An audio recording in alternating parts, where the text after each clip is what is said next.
It's Kerri with Usborne Books and More, and we're going to take a look at peek inside a fairy tale. And we're going to look at Cinderella today.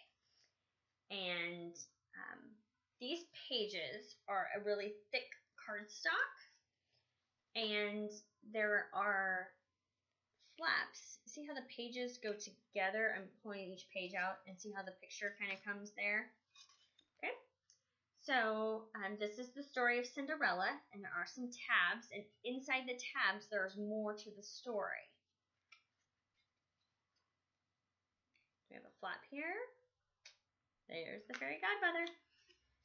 And she's coming, and Cinderella is still in rags, and then there's her nice pretty dress.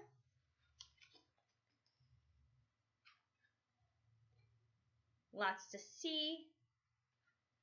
Lots to find within this book. But it's a short little story. Wonderfully done.